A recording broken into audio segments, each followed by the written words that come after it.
So, heute wird wieder gekocht und zwar mal wieder was Vegetarisches, mal wieder was von Hensler, nämlich Cannelloni mit Spinat-Ricotta-Füllung.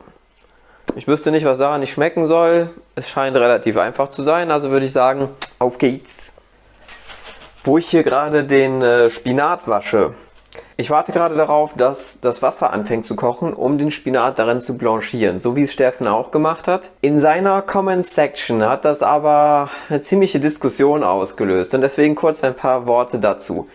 Es gibt natürlich die, die sagen, wenn man jetzt den Spinat blanchiert, dann verliert der ja Vitamine. Wir haben Vitamine, die wasserlöslich sind, die ins Wasser abgehen, und wir haben Vitamine, die nicht hitzebeständig sind, kaputt gehen. Das stimmt.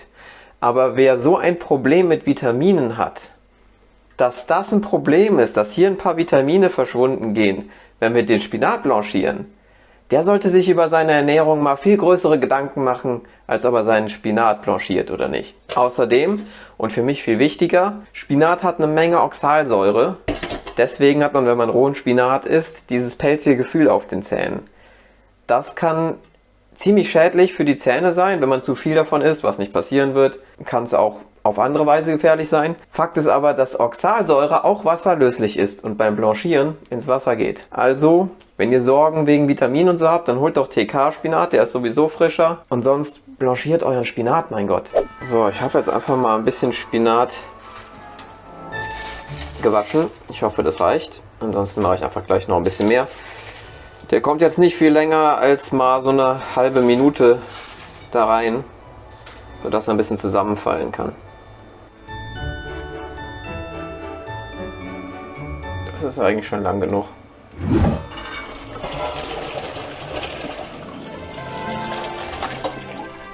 Und während der Spinat abkühlt, wird hier schon mal eine Zwiebel und Knoblauch geschnitten.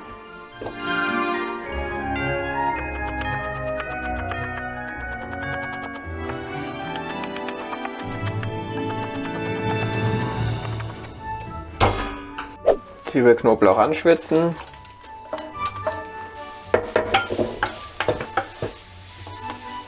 Spinat ist immer noch freaking hot, aber ich drücke ihn trotzdem mal ein bisschen aus. Hahaha, heiß. Okay, das muss reichen. Und da ein bisschen klein schneiden, wa?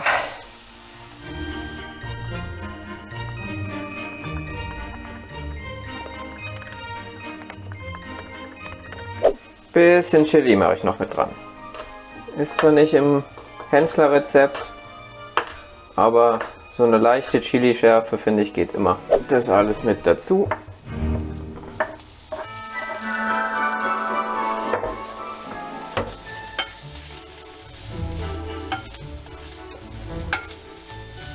So, Pfeffer, Salz dazu. Ein bisschen mehr. Prise Salz. Noch ein bisschen mehr.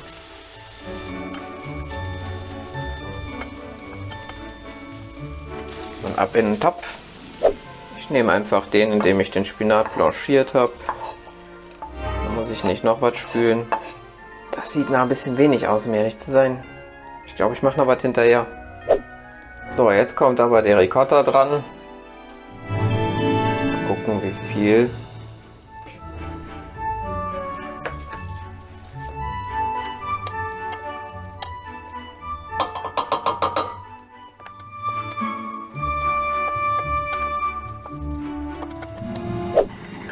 Auch ich habe keine Spritzbeutel. Ich mache das Ganze also schön per Hand. Spritzbeutel wäre besser, ist eine ziemliche Sauerei. Aber man hat was zu tun, während eine Serie läuft oder so.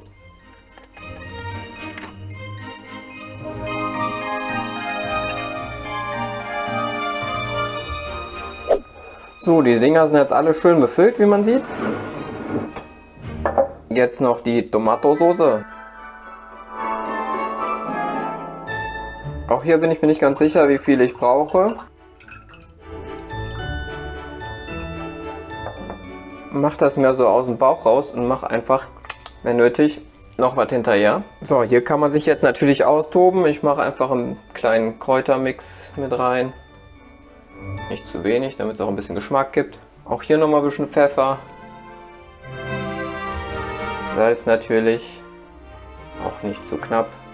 Steffen hat dann noch Tomatenmark reingegeben, dann machen wir das doch auch. Und last but not least, ein Schuss Olivenöl. Das Ganze gut vermischen. Und dann hoffen wir mal, dass es reicht. Sonst kippe ich halt noch was nach.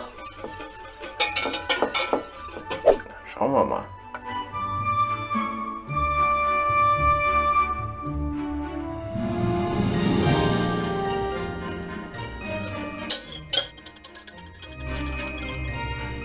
Das sieht doch ganz gut aus.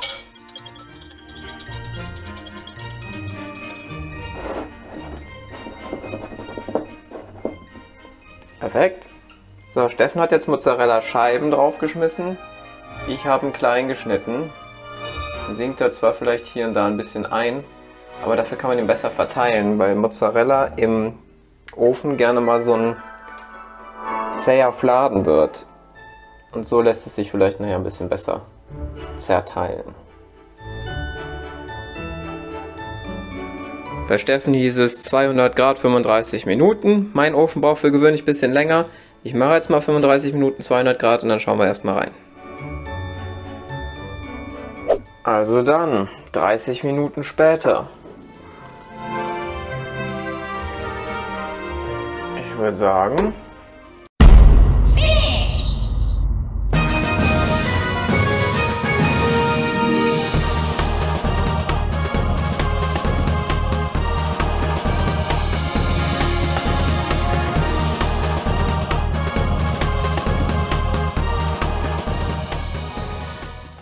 Das könnte jetzt verdammt heiß werden.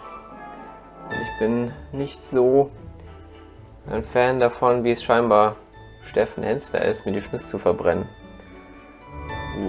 Wenn ich schon sehe, wie das da rausdampft. Aber ich würde es echt gerne probieren, um ehrlich zu sein. Vielleicht lasse ich es noch mal ein bisschen abkühlen. Da sieht man die Füllung. Schon lecker aus, aber einen kleinen Moment warte ich noch.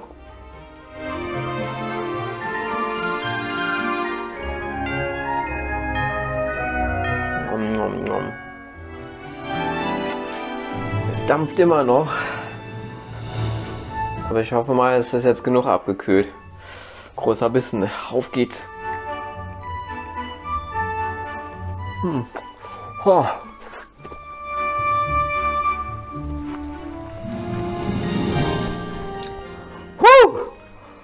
Heiß, aber saugut. Okay. Lecker. Kann man machen. Nein, wirklich lecker. Wirklich lecker. Ich meine, es war zu erwarten. Ich glaube sogar, weil das Zutaten sind, die wahrscheinlich die meisten von uns schon mal gegessen haben, dass sich die meisten, die zusehen, auch denken können, wie es schmeckt. Lasagneartig oder Cannelloni-artig eben. Mit lecker Spinat und was war das? Ricotta. Ist lecker. Und recht unkompliziert, wenn man es so macht. Man kann es natürlich krass machen. Man kann natürlich noch viel mehr Aromaten benutzen. Aber so wie es ist es sehr einfach. Relativ schnell. Man muss natürlich 35 Minuten alleine für den Ofen einplanen und dann davor nochmal, ich sag mal, eine Viertelstunde. Ungefähr. Also so super schnell ist es nicht, aber es ist relativ einfach und die 35 Minuten im Ofen sind ja nun keine Hands-on-Time, das kann man schon mal machen. Gerne nachmachen und liken und kommentieren und abonnieren und den ganzen Kram.